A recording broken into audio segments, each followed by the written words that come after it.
আমরা শুরু করছি চতুর্থ অধ্যায় সংঘবদ্ধতার গোড়ার কথা এবং একদম এই অধ্যায়ের আমরা শেষ পর্বে চলে এসেছি।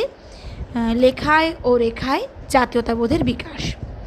আমি তোমাদেরকে আগেই একটা ভিডিও দিয়ে বলেছি যে প্রথমেই আমি শুরু করব বঙ্কিমচন্দ্র চট্টোপাধ্যায়ের আনন্দমঠ। বঙ্কিমচন্দ্র চট্টোপাধ্যায়ের আনন্দমঠ দিয়ে আমরা লেখায় ও রেখায় জাতীয়তাবোধের বিকাশ আলোচনা শুরু করব। তো বঙ্কিমচন্দ্র চট্টোপাধ্যায়কে অনেকে বাংলা ভাষার প্রথম সার্থক উপন্যাস রচয়িতা বলে মনে করেন। তার যে দেশাত্মবোধক রচনাগুলো ছিল তার মধ্যে সবথেকে উল্লেখযোগ্য ছিল আনন্দমঠ। এই আনন্দমঠ ছিল তার প্রথম রাজনৈতিক উপন্যাস। আজও এই উপন্যাস বাঙালি যুব সম্প্রদায়কে ভীষণভাবে প্রভাবিত করে চলেছে। আজকের দিনেও আনন্দমঠ বাঙালি যুব সম্প্রদায়কে প্রভাবিত করছে।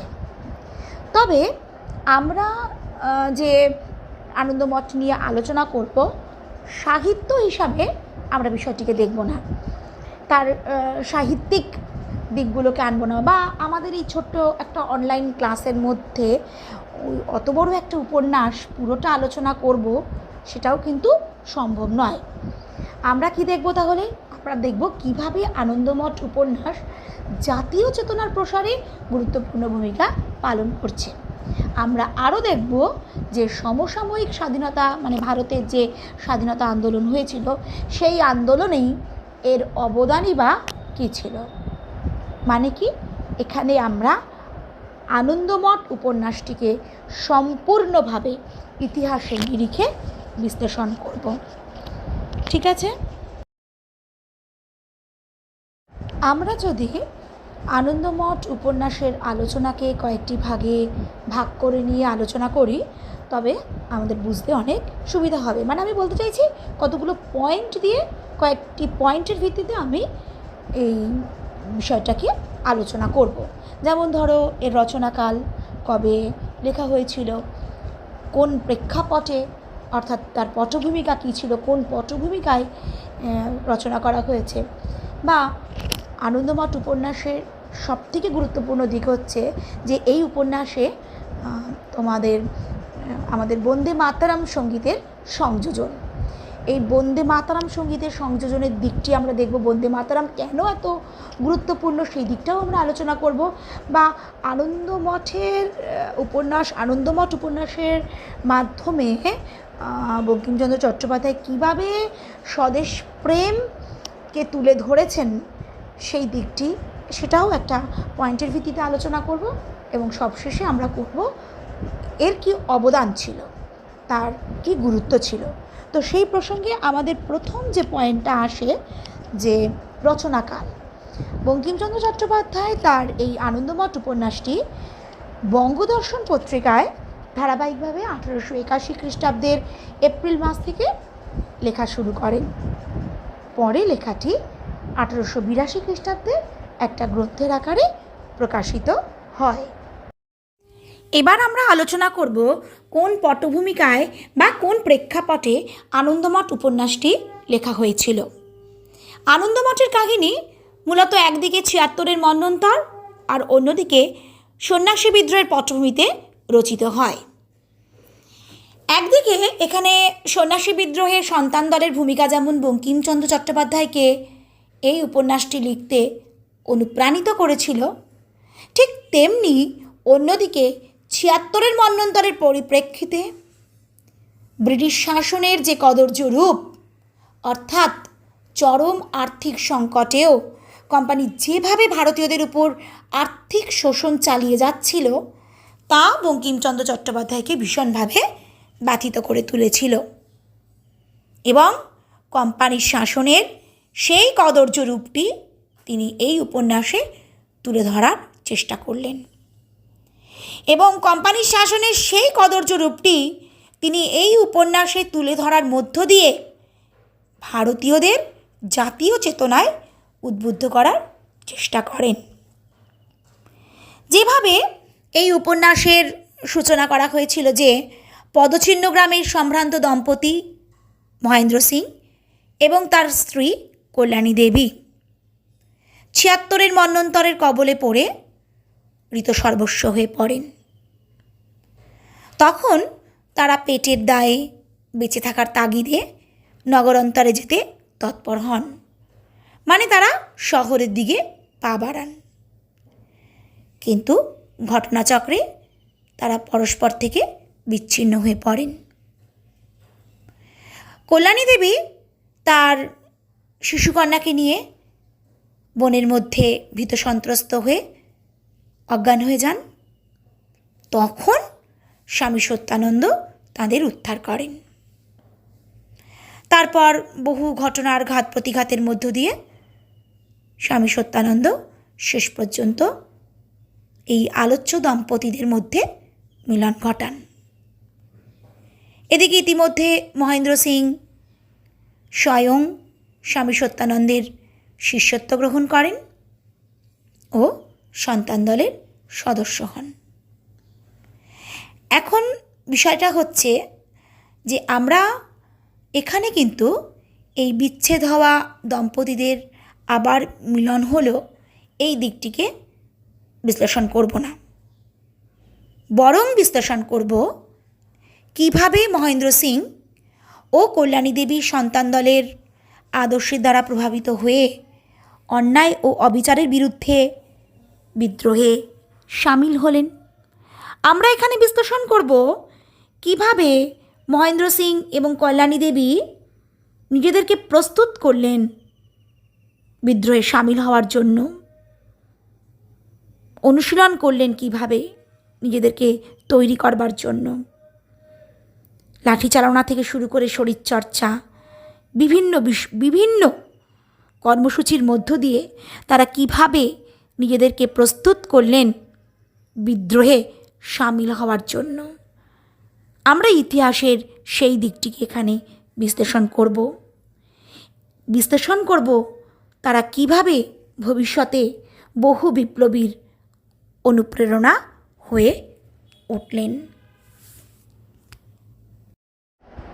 এদিকে স্বামী সত্যানন্দ ম্লেচ্ছ জবন্দির বিরুদ্ধে সন্ন্যাসীদের ঐক্যবদ্ধ করে সন্তান দল গড়ে তোলেন এবং অন্যায় অবিচারের বিরুদ্ধে বিদ্রোহের ডাক দেন। এই গভীর অরণ্যে স্বামী সত্যানন্দ ও তার শিষ্যরা, যেমন ধরো ভবানন্দ, জীবানন্দ, শান্তি, এরা আশ্রম তৈরি করছেন এবং সংগ্রামের জন্য অনুশীলন শুরু করছেন। তারা আশ্রমে মাতৃমূর্তি প্রতিষ্ঠা করছেন। এখানে মাতৃমূর্তি প্রতিষ্ঠার মধ্য দিয়ে দেশকে জননী রূপে প্রতিষ্ঠা করা হচ্ছে। এইভাবে বঙ্কিমচন্দ্র চট্টোপাধ্যায় জননী মানে দেশ, তার মাতৃভূমি, তাকে প্রতিষ্ঠা করবার জন্য আশ্রমের মধ্যে মূর্তির প্রতিষ্ঠা করছেন। আর সন্তান দল তাদের জননীর লুপ্ত স্বাধীনতা উদ্ধার করতেই বদ্ধপরিকর হচ্ছেন। আমরা এখন আনন্দমঠ উপন্যাসের সবথেকে গুরুত্বপূর্ণ দিকটা আলোচনা করব। এই উপন্যাসে বন্দে মাতরম সঙ্গীতের সংযোজন, এই দিকটি নিয়ে আলোচনা করব। 1875 খ্রিস্টাব্দ নাগাদ বঙ্কিমচন্দ্র চট্টোপাধ্যায় বন্দে মাতরম গানটি লিখেছিলেন। তার প্রথম তিনি এটা লিখেছিলেন বঙ্গদর্শন পত্রিকায়।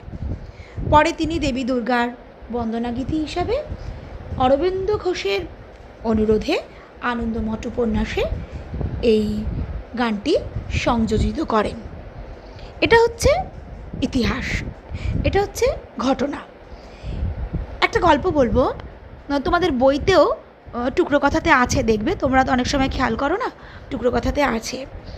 যখন বঙ্গদর্শন পত্রিকা লেখা হচ্ছে, তো সেই পত্রিকার একটা জায়গা ফাঁকা ছিল, তো সেখানে একটা কবিতা বা কোনো একটা গান ওখানে লেখা যেত, সেরকম কিছুটা জায়গা ফাঁকা ছিল। তো পত্রিকার একজন কর্মী বঙ্কিমচন্দ্র চট্টোপাধ্যায়কে জিজ্ঞেস করেছিলেন যে তার এই বন্দে মাতরম এই গানটি সেখানে দেওয়া যাবে কি না। তার উত্তরে বঙ্কিমচন্দ্র চট্টোপাধ্যায় বলেছিলেন যে না, ওটা ওভাবে দেওয়া যাবে না, এই গান একদিন ভীষণভাবে জনপ্রিয় হবে, সেদিন হয়তো সবার মুখে মুখে এই গান একটা জনপ্রিয়তা লাভ করবে, একটা বিশেষ মাত্রা পাবে, সেদিন হয়তো তিনি থাকবেন না, এ কথা তিনি বলেছিলেন। এটা একটা ঘটনা। তো আমরা দেখব যে এই বন্দে মাতরম নিয়ে যে আমরা বলছি সংযোজনের ফলে একটা বিশেষ মাত্রা পেয়েছিল আনন্দমঠ উপন্যাস, তো বন্দে মাতরমের বিভিন্ন দিকগুলো দেখব, কেন বন্দে মাতরম এত গুরুত্বপূর্ণ হয়ে উঠছেন। প্রখ্যাত সুরকার যদু ভট্ট বন্দে মাতরম গানের সুর দিয়েছিলেন। 1896 খ্রিস্টাব্দে জাতীয় কংগ্রেসের অধিবেশনে রবীন্দ্রনাথ ঠাকুর নিজে এই গানটি গেয়েছিলেন। 1905 খ্রিস্টাব্দে স্বদেশী আন্দোলনের সময় বন্দে মাতরম ধ্বনি তুলে দেশপ্রেমিক যে যুব সম্প্রদায় তারা আন্দোলনে ঝাঁপিয়ে পড়েছিলেন।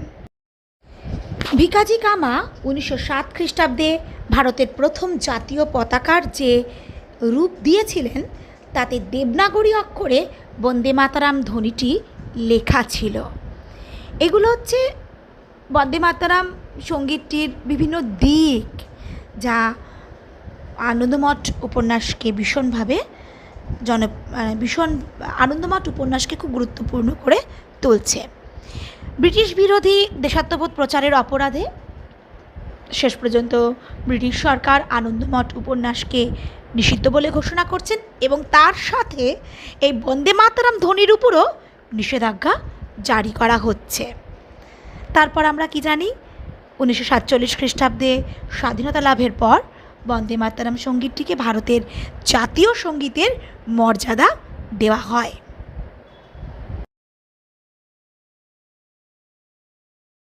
এখন আমরা আলোচনা করব আনন্দমঠ ও স্বদেশ প্রেম। এই উপন্যাসে বঙ্কিমচন্দ্র পরাধীন ভারতমাতার দুর্দশার চিত্র দেশবাসীর সামনে তুলে ধরে তিনি স্বৈরাচারী ব্রিটিশ শাসনের বিরুদ্ধে দেশবাসীকে বিদ্রোহের আহ্বান জানাচ্ছেন। তিনি জাতিকে শোনাচ্ছেন দেশমাতা হলো মা, দেশপ্রেম হলো ধর্ম, আর দেশ সেবা হলো পূজা। তাহলে মা হচ্ছে দেশমাতা, দেশকে তিনি মা হিসাবে উপস্থাপিত করছেন। মানুষের ধর্ম কি তিনি বলছেন? দেশপ্রেম হচ্ছে ধর্ম, আর পূজা কি? দেশসেবা হলো পূজা।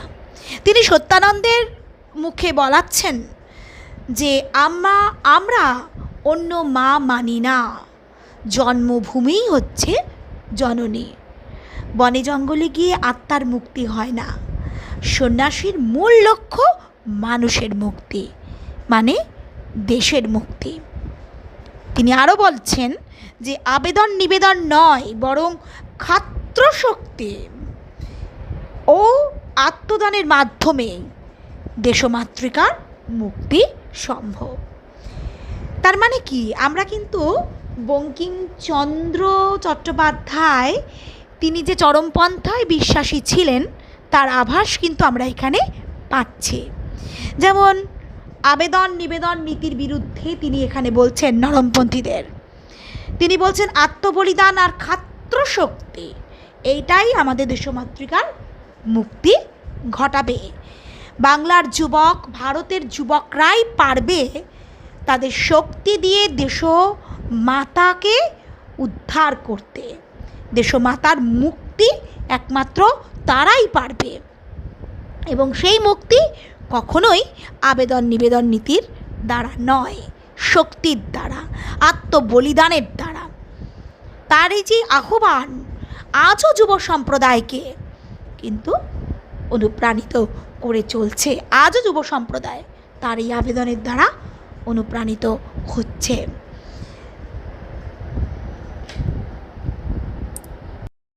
এই উপন্যাসে বঙ্কিমচন্দ্র চট্টোপাধ্যায় সত্যানন্দের মাধ্যমে দেশমাতার পৃথক তিনটি রূপ তুলে ধরে দেশাত্মবোধ জাগিয়ে তুলেছিলেন। তাহলে মায়ের তিন রূপ: এক, মা যা ছিলেন; দুই, মা যা হইয়াছেন; আর তিন নম্বর হচ্ছে মা যা হইবেন। মা কী ছিলেন? মা ছিলেন জগদ্ধাত্রী, যিনি জগৎকে ধারণ করে রেখেছেন, জগদ্ধাত্রী। অর্থাৎ মায়ের গৌরবের দিকটিকে তিনি তুলে ধরছেন। মা কী হইলেন? বিদেশি শাসনের দ্বারা মা কী হইলেন? মা অন্ধকার সমাচ্ছন্না, কালিমাময়ী, কালীরূপিণী, যিনি ঋত সর্বস্বা, আর তাই মা নগ্নিকা। মানে 76-এর মন্বন্তরে কী হলো? পুরো দেশ একেবারে শ্মশানে পরিণত হলো, যেন শ্মশান কালী। পুরো দেশ শ্মশানে পরিণত হলো। মা নগ্নিকা হয়ে পড়ল। তার সন্তান হারিয়ে, তার সম্পদদের হারিয়ে মা অন্ধকার সমচ্ছন্না হয়ে উঠল। মা কালিমাময়ী, কালীরূপিণী, যিনি ঋত সর্বস্বা, তাই তিনি নগ্নিকা হলেন। মা কি হইবেন? দেশের যুবকরাই মাকে পারবে সেই জায়গায় পৌঁছে দিতে। মা হইবেন সুবর্ণ নির্মিতা, দশভুজা, দশপ্রহরণ ধারিণী দেবী দুর্গা। তখন মা শক্তি সঞ্চয় করবে। দেবী দুর্গা কী করেছিলেন? দুষ্টের দমন করেছিলেন। মাও করবেন। মাও শক্তি সঞ্চয় করছে। মার শক্তি সঞ্চয় মানে সন্তান দল, তার সন্তান, তার সন্তান দল, তার দেশবাসী মাকে সেই শক্তি এনে দেবে। এইভাবে তিনি মায়ের 3টি রূপ তার উপন্যাসে তুলে ধরছেন। তাহলে দেশাত্মবোধ তথা দেশপ্রেমের জাগরণে আনন্দমঠের যে গুরুত্বপূর্ণ অবদান ছিল সেটা তো আমরা আলোচনার মাধ্যমে খানিকটা বুঝতে পারছি, এবং সে কারণে এই আনন্দমঠকে স্বদেশ প্রেমের গীতা বলা হয়ে থাকে। বোঝা যাচ্ছে? বুঝতে পারছো তো? আমরা আলোচনার শেষ পর্বে চলে এসেছি। এখন যে বিষয়টা নিয়ে আমরা আলোচনা করব, মানে যে পয়েন্টটা নিয়ে আলোচনা করব, সেটা হচ্ছে আনন্দমঠের প্রভাব বা গুরুত্ব। এরপরেও কিন্তু আমাদের একটা প্রশ্ন উত্তরের পর্ব থাকবে, আমরা আলোচনা করে নিই, তারপরে বলছি।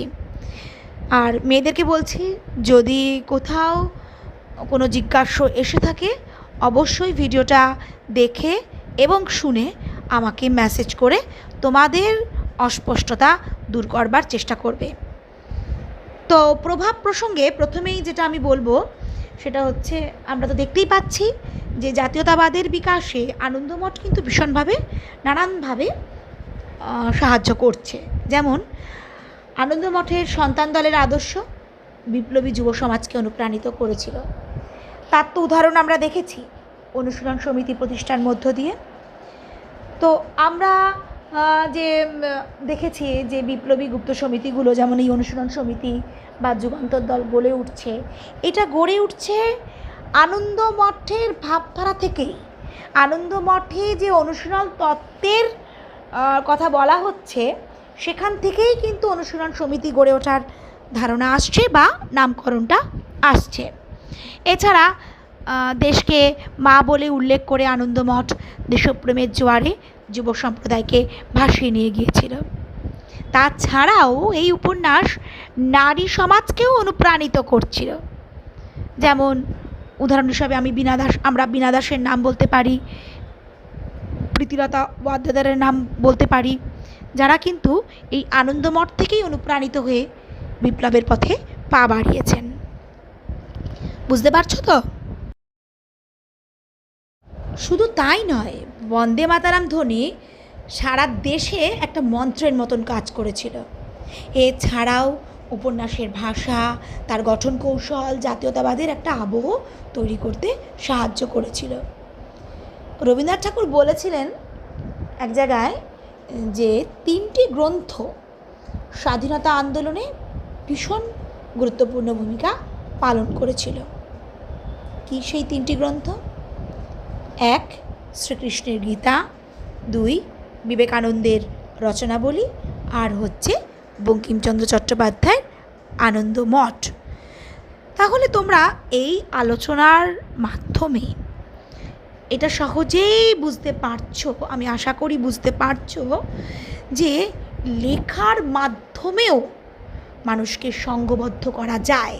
তাদেরকে জাতীয় চেতনায় উদ্বুদ্ধ করে তাদেরকে সংঘবদ্ধ করা যায়, অন্যায়ের বিরুদ্ধে মধ্যে তাদেরকে তৈরি করা যায়, একটা ক্ষেত্র তৈরি করা যায় লেখার মাধ্যমেও। এবং সেই কাজটি বঙ্কিমচন্দ্র চট্টোপাধ্যায় যে তার আনন্দমঠের মধ্য দিয়ে করেছেন সেটা কিন্তু স্পষ্ট আমরা বুঝতে পারছি। তাহলে আমরা যে আলোচনাটা করলাম সেটা একটু ঝালিয়ে নিয়ে কতগুলো প্রশ্নর মাধ্যমে, মাত্র 5টা প্রশ্ন এখানে আমি রেখেছি। দেখো, বঙ্কিমচন্দ্রের আনন্দমঠ প্রথম কোথায় এবং কবে ধারাবাহিকভাবে প্রকাশিত হয়েছিল? উত্তর, বঙ্গদর্শন পত্রিকায় 1881 খ্রিস্টাব্দে। 2 নম্বর প্রশ্ন, আনন্দমঠ কবে প্রথম গ্রন্থাকারে প্রকাশিত হয়েছিল? উত্তর কি? নিশ্চয়ই তোমরা জানো, প্রথমেই রচনাকালে লেখা রয়েছে 1882 খ্রিস্টাব্দে। 3 নম্বর, আনন্দমঠ কোন ঐতিহাসিক ঘটনার প্রেক্ষাপটে রচিত হয়, মানে কোন পটভূমিকায় রচিত হয়? 2টো ঘটনা আমরা জানি, 1 76-এর মন্বন্তর এবং 2 সন্ন্যাসী বিদ্রোহ। 4 বন্দে মাতরম গানটি কে কবে কোথায় প্রথম লিখেছিলেন? 1875 খ্রিস্টাব্দে বঙ্গদর্শন পত্রিকায় বঙ্কিমচন্দ্র চট্টোপাধ্যায়। এবং সবশেষে যে প্রশ্নটি আমি রেখেছি সেটি হচ্ছে, বন্দে মাতরম গানটির সুরারোপ কে করেছিলেন? বলো, কে করেছিলেন? প্রখ্যাত সুরকার যদু ভট্ট।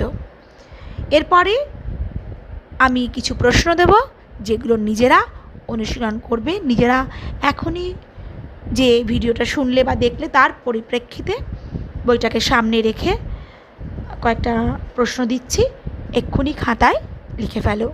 না পারলে, না খুঁজে পেলে আমায় জিজ্ঞাসা করো।